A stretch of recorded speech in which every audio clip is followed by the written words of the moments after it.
क्या गोविंदा और सुनीता आहूजा का तलाक होने वाला है? क्या 37 साल का ये रिश्ता एक झटके में टूट जाएगा? जी हाँ, खबरों के बाजार में ये खबर आग की तरह फैल रही है कि सुनीता और गोविंदा का तलाक होने वाला है। कुछ मीडिया रिपोर्ट्स में दावा किया गया है कि सुनीता को गोविंदा से तलाक चाहिए। कुछ मीडिया रिपोर्ट्स में तो यहां तक दावा कर दिया गया है कि गोविंदा का 61 साल के गोविंदा का 30 साल की एक मराठी एक्ट्रेस के साथ अफेयर चल रहा है, जिसके चलते सुनीता आहूजा काफी ज्यादा नाराज हैं और उन्होंने गोविंदा को सेपरेशन नोटिस तक भेज दिया है। लेकिन गोविंदा अपनी शादी को आगे बढ़ाना चाहते हैं, वो तलाक नहीं लेना चाहते हैं, लेकिन सुनीता आहूजा सुनने को तैयार नहीं है, उन्हें तलाक ही चाहिए, ऐसा दावा किया गया है मीडिया रिपोर्ट्स में।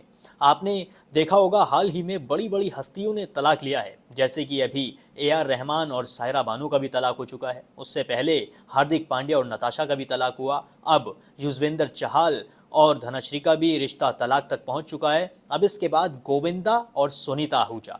तो ये तलाक का जो ट्रेंड चल रहा है आजकल, हर दिन हर दूसरे दिन हमें तलाक की खबर सुनने को मिल जाती है कि अभी ये तलाक लेने वाले हैं, अभी ये तलाक लेने वाले हैं। इस पर आप क्या सोचते हैं? इंडस्ट्री में तलाक लेना इतना आसान हो गया है, या फिर आजकल के जो रिश्ते हैं वो इतनी आसानी से टूट रहे हैं? या मान लीजिए ये तो छोटे रिश्ते थे, मतलब इससे पहले जो AR रहमान और सायरा बानो का भी काफ़ी लंबा रिश्ता था, 37 साल का रिश्ता गोविंदा का और सुनीता का है।